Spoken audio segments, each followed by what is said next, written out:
अस्सलाम वालेकुम viewers and welcome back to the channel.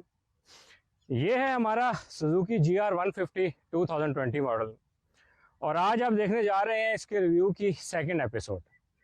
पहली एपिसोड में आपने इसकी एक्सेसरीज का डिटेल रिव्यू देखा था, जबकि आज हम बात करेंगे इसकी परफॉर्मेंस के बारे में। सिटी ड्राइव में कैसी है, लॉन्ग ड्राइव में, ऑफ रोडिंग में और चढ़ाइयाँ चढ़ने में कैसी है। तो चलें वीडियो का स्टार्ट करते हैं, लेकिन इससे पहले एक रिक्वेस्ट है, वीडियो को आप अभी पॉज कीजिए और नीचे सब्सक्राइब के बटन को प्रेस करके चैनल को सब्सक्राइब कीजिए, फिर वीडियो को एंड तक देखकर लाइक एंड शेयर कीजिए। सबसे पहले मैं आपको इसकी जो एक्सेसरीज हैं उनको जल्दी जल्दी दिखा देता हूँ आपको। ये होगी इसकी विंडशील्ड, ये होगी LED लाइट्स, एक इस साइड पे है, एक इस साइड पे हाई पावर LED लाइट्स। इसी तरीके से क्रैश गार्ड के ऊपर मैंने इस साइड पे LED लगाई हुई है और क्रैश गार्ड के दूसरी साइड पे भी एक LED है। फिर ये इंडिकेटर्स के नीचे एक LED साइड पे, एक LED साइड पे, टोटल 6 LEDs हैं।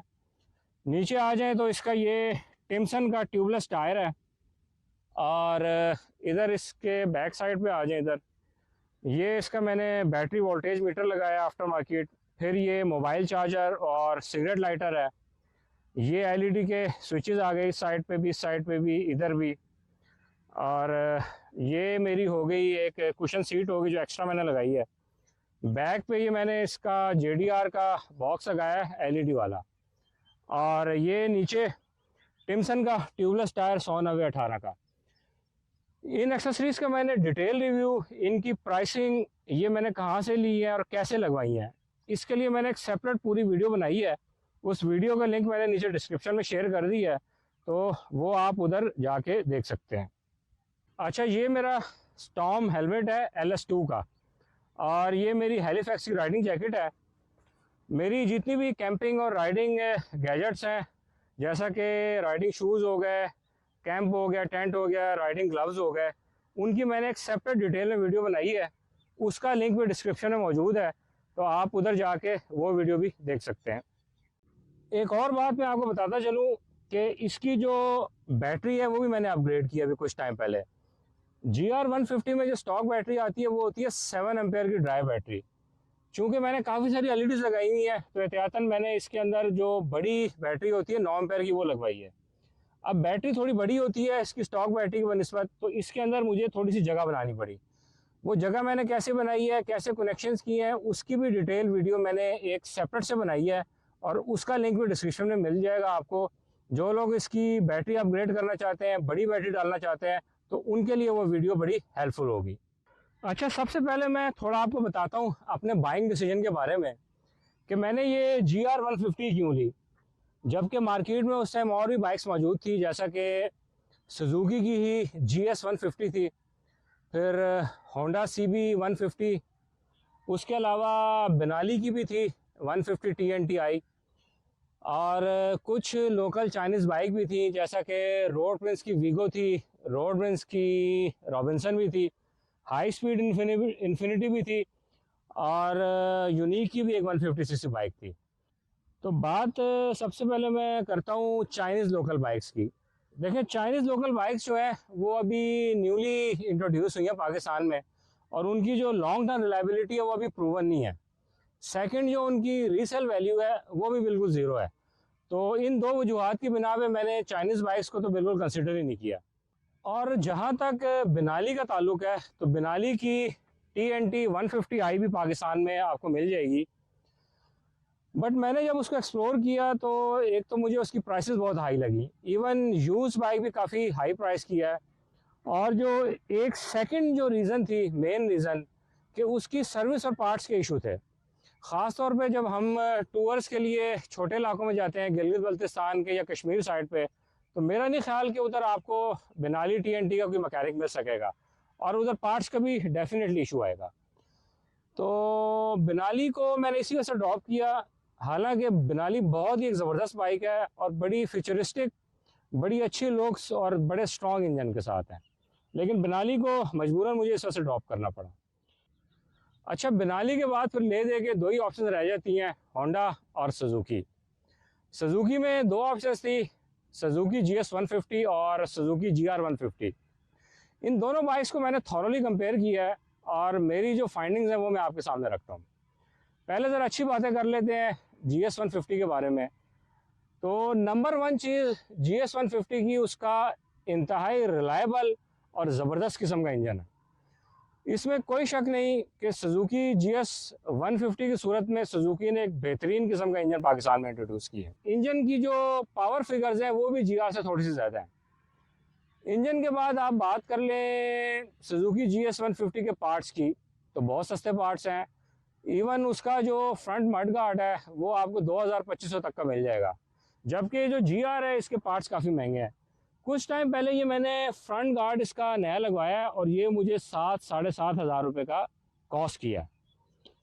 इसके अलावा GS की जो प्राइस है डेफिनेटली वो भी GR से कम है, ये भी इसका पॉजिटिव पॉइंट है। लेकिन उसकी एक वजह है, वजह ये है कि GS जो है वो टोटली पाकिस्तानी मैन्युफैक्चर्ड है, यानी कि लोकल मैन्युफैक्चर्ड है, जबकि GR इसके तमाम पार्ट्स इंपोर्टेड हैं और ये पाकिस्तान आगे संभल होती है। इस वजह से प्राइस का काफ़ी डिफरेंस है। फिर उसके अलावा आप बात कर लें GS की रीसेल वैल्यू की, तो ज़बरदस्त है, GR से बहुत अच्छी इसकी रीसेल वैल्यू है। उसके अलावा आप फ्यूल एफिशिएंसी की बात कर लें, GS की जो फ्यूल एफिशिएंसी है वो बड़ी अच्छी है और GR से ज़्यादा है। तकरीबन 45 किलोमीटर पर लीटर देती है GS, जबकि जो ये GR है ये 40 को टच करती है। और अगर आप इसका जो प्लग है वो अपग्रेड कर लें तो फिर इसकी थोड़ी सी ज़्यादा हो जाती है और फ्यूल एवरेज। बाकी GS की जो लोड बेयरिंग कैपेसिटी है वो भी बड़ी अच्छी है, एक्सेलरेशन बड़ी स्मूथ है। तो ये मेरी नज़र में जो GS के GR के ऊपर एडवांटेजेस हैं। अच्छा, अब ज़रा सुजुकी GS 150 की जो प्रॉब्लम्स हैं वो जो मेरे सामने आई, मैं उनके बारे में आपसे बात करता हूँ। देखें, नंबर वन चीज़ तो शेप, ठीक है। अब जब मैं छोटा होता था ना तो मुझे याद है कि उस ज़माने में होंडा CD70 का एक मॉडल आता था 1990 में। आप उसको खड़ा कर लो और उसके साथ GS 150 को खड़ा कर लो तो GS 150 आपको बिल्कुल ना उसकी मोटी वाली बड़ी वैन लगेगी, ठीक है ना। ये आप चेक करके देख लो। और जाहिर बात है यार, फिर जो 30 साल पुरानी बाइक शेप है वो GR की जो मॉडर्न लुक्स है उनका मुकाबला तो नहीं कर सकती।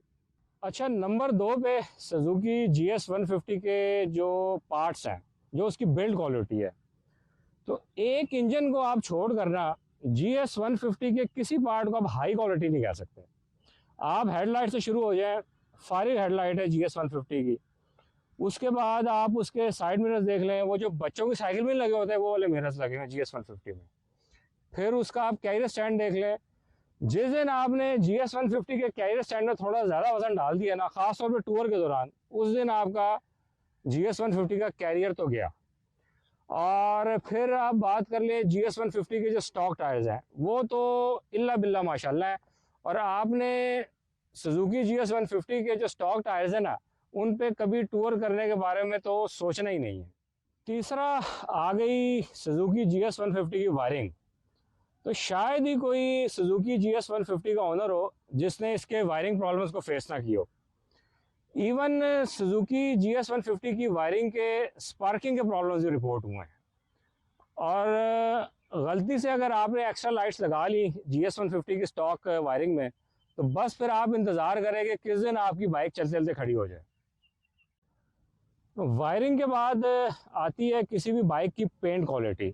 तो GS 150 की जो पेंट क्वालिटी है ना, वो इंतहाई आप समझ लें पुअर पेंट क्वालिटी है। और इसी वजह से आप देखेंगे कि GS 150 के अंदर ना जो जंग के इश्यूज़ है ना वो कॉमन है। और टूर्स पे जो लोग जाते हैं, क्योंकि उन्होंने कच्ची पक्के रास्तों में पानियों से गुजारनी होती बाइक, उनकी बाइक्स के अंदर जंग का प्रॉब्लम बहुत जल्दी जो है ना सामने आ जाता है।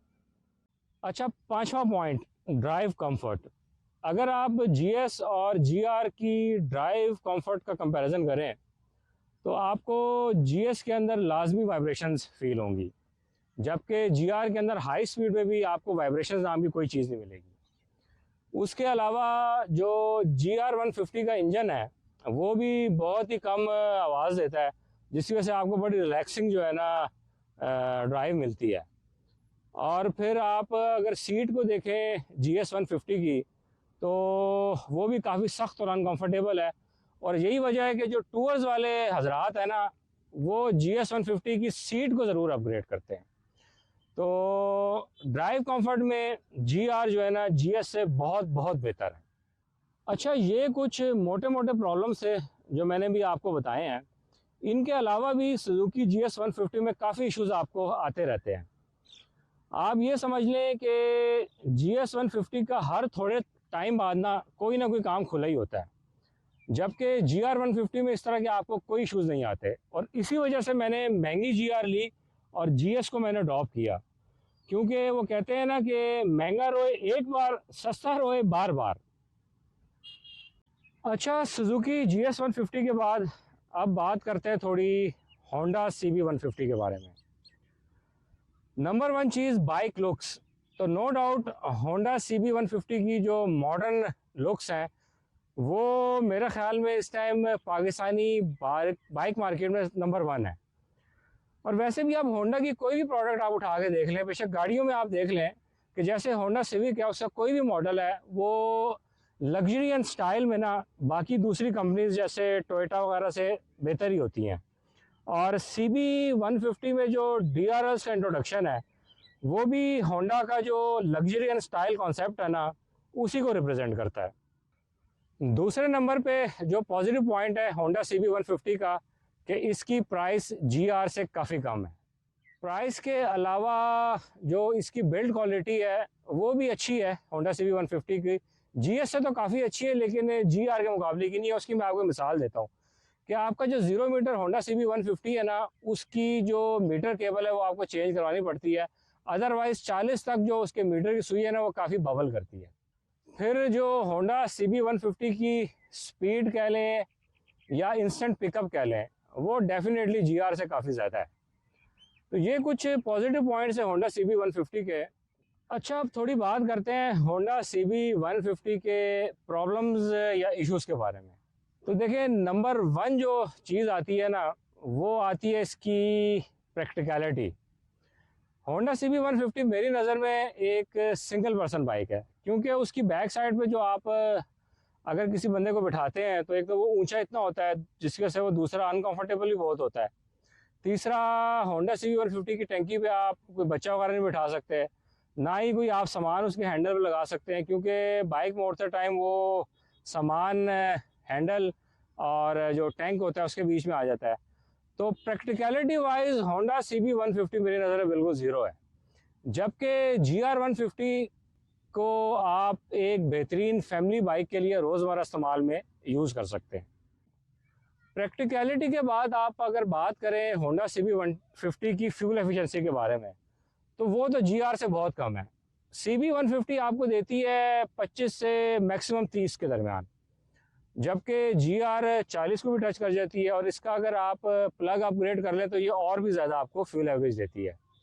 तो फ्यूल एवरेज में CB 150 और GR 150 का कोई भी कंपैरिजन नहीं है। इन इश्यूज़ के अलावा जो मेरी नज़र में CB 150 का जो एक बहुत बड़ा इशू सामने आया है वो है इसका इंजन का काला धुआं छोड़ना।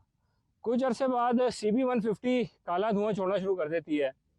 कोई ये कहता है कि इसका जो फ़िल्टर है वो लो क्वालिटी का है, वो अगर आप अच्छी क्वालिटी में अपग्रेड करें तो ये प्रॉब्लम ख़त्म हो जाता है। जबकि किसी ने अपने जो पिस्टन के रिंग्स हैं वो भी चेंज कराए हैं। तो ये जो है ना लोगों की मुख्तलिफ अप्रोच है इस प्रॉब्लम के बारे में, बट डेफिनेटली ये एक इशू है और मेरी नज़र में ये होंडा CB 150 के इंजन ही का इशू है। अच्छा, मैं आपको अपना एक्सपीरियंस बताऊं ना कि ठीक है होंडा के इंजन बहुत अच्छे होते हैं, लेकिन जो लॉन्ग टर्म रिलायबिलिटी है ना वो आप होंडा के इंजन्स को किसी और कंपनी सुजुकी या टोयोटा के इंजन से कंपेयर नहीं कर सकते। और ख़ास तौर में बाइक्स में जो GR और GS की जो इंजन रिलायबिलिटी है ना उसके मुकाबले में आप होंडा के इंजन को नहीं ला सकते। इंजन के बाद अगर हम ड्राइव कंफर्ट देखें होंडा CB 150 का तो डेफिनेटली GR से तो वो मुकाबला करता ही नहीं है, क्योंकि मैंने आपको जैसे पहले बताया कि पीछे वाला पंडा जो है ना वो काफ़ी ऊपर को बैठता है और उसका पोस्चर भी ठीक नहीं होता। लेकिन मैंने CB 150 चला के देखी है, इसका जो ड्राइव पोस्चर है ना वो काफ़ी थका देने वाला है। ख़ास तौर पर लॉन्ग ड्राइव में जो राइडर है ना वो बड़ी जल्दी थक जाता है। तो ड्राइव कंफर्ट में भी आप GR 150 को ज़्यादा ही मार्क्स देंगे, होंडा CB 150 उसका मुकाबला नहीं करती। फिर छोटे मोटे इश्यूज जैसे सेल्फ का इशू है होंडा CB150 में, ख़ासतौर पर बारिश के अंदर सेल्फ आपका मसला करेगा होंडा CB150 का। अच्छा, फिर एक और CB150 के अंदर बिल्ट इन फॉल्ट है, वो है पिछले टायर में, कि जब आप ब्रेकिंग करते हैं तो इसमें ना टक टक की आवाज़ आती है। कि कोई मैकेनिक ये कहता है कि इसके हब का मसला है, कोई कहता है कि जो इसका बेरिंग है उसके अंदर कोई कोन्स होती हैं, वो कोन्स आप चेंज करा दें या हब चेंज करा दें तो फिर कोई इसका इशू आता है। तो बहरहाल ये एक बिल्ट इन फॉल्ट है होंडा CB150 के अंदर भी देखा गया है। तो भाई फाइनल वर्डिक्ट मेरा यही है अपनी रिसर्च और एक्सपीरियंस के बाद, कि अगर तो आपने स्पीडें मारनी है, शशके पशके मारने हैं, तो होंडा CB150 बड़ी ज़बरदस्त है। प्रैक्टिकलिटी वाइज चाहे वो सिटी ड्राइव हो या लॉन्ग ड्राइव हो, Honda CB150 is not a good option. अच्छा, ये तो कंपैरिजन हो गया GR150 का दूसरी बाइक्स के साथ। अभी मैं प्योरली बात करता हूँ GR150 की परफॉर्मेंस के बारे में। तो नंबर 1 सिटी ड्राइव, और मेरी नज़र में सिटी ड्राइव में सबसे पहले आती है सेफ्टी। चूँकि GR150 की जो रोड ग्रिप है वो बहुत ज़बरदस्त है और इसका बैलेंस भी आउटस्टैंडिंग है, और इसके साथ साथ इसका जो व्हील बेस है वो भी काफ़ी लॉन्ग है और ये वजनी बाइक है। इस वजह से ये आपको नहायत ही ज़बरदस्त किस्म की रोड ग्रिप देती है। इवन कि अगर कोई छोटी मोटी चीज़ इसको हिट भी कर जाए ना, तो ये इसका बैलेंस इतनी जल्दी आउट नहीं होता। और बाकी रही इसकी ब्रेकिंग, तो वो है फैंटास्टिक। मेरी नज़र में जो ABS के बगैर जितनी अच्छी ब्रेक कोई हो सकती है ना, वो ये GR150 की है। तो सिटी ड्राइव में रोज़मर्रा इस्तेमाल के लिए, फैमिली यूज़ के लिए GR150 से बेहतर कोई बाइक नहीं है। दूसरे नंबर पे जो कैटेगरी आती है वो आती है लॉन्ग ड्राइव की। तो सच्ची बात ये है कि GR150 है ही एक टूर बाइक, यानी कि लॉन्ग ड्राइव के लिए। और क्या मज़ेदार इसकी ड्राइव है, कोई वाइब्रेशंस नहीं है, कोई बम्प नहीं है। गिलगित बल्तिस्तान जब हम जाते हैं उधर शराय कुरक्रम पे, हम स्पीड में भी जब मोड़ काटते हैं तो हमें ये फिक्र नहीं होती कि बाइक हमारे नीचे से निकल जाएगी। मैंने इसको कंटिन्यूस 1000-1500 किलोमीटर भी ड्राइव किया है, और स्टॉक टायर्स के साथ भी बेहतरीन किस्म की आपको ड्राइव मिलती है। लेकिन अगर आप इसके टायर्स अपग्रेड कर लें तो सोने पे सुहागा है। अच्छा, जो अब थर्ड कैटेगरी है ऑफ रोडिंग की, और ये चढ़ाइयाँ चढ़ने में GR150 कैसी है, तो मैंने पिलियन के साथ इसके काफ़ी टूर्स किए हैं, हर किस्म के कच्चे पक्के और पथरीले रास्तों पे लेके गया हूँ, और चढ़ाइयाँ भी मैंने इस पर काफ़ी चढ़ी हैं। तो मुझे कभी भी इसने प्रॉब्लम नहीं दिया चढ़ाइयों पे, और ना ही मुझे कभी ये अंडर पावर महसूस हुई है। इसलिए आप बिल्कुल इत्मीनान के साथ विद पीस ऑफ माइंड आप इसको टूर्स के लिए, ऑफ रोडिंग के लिए, चढ़ाइयों के लिए लेके जा सकते हैं।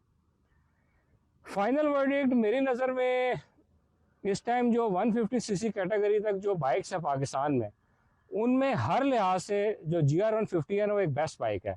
चाहे वो आपकी सिटी ड्राइव हो, चाहे आपकी लॉन्ग ड्राइव हो, चाहे आपकी ऑफ रोडिंग हो, हर लिहाज से GR150 is the best. Price इसकी ज़्यादा है, लेकिन जितना पीस ऑफ माइंड ये आपको देती है ना, और कोई बाइक नहीं देती। इसकी बिल्ड क्वालिटी जो है वो भी तमाम बाइक से अच्छी है।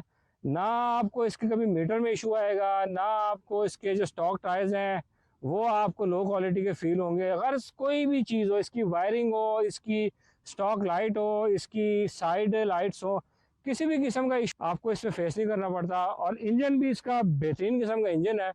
GS150 का जैसा रिलायबल इंजन है वैसा ही इसका रिलायबल इंजन है। तो आप आंखें बंद करके GR150 लें, और अपनी जो ड्राइव है, सिटी ड्राइव हो चाहे लॉन्ग ड्राइव हो, उसको आप एंजॉय कर सकते हैं।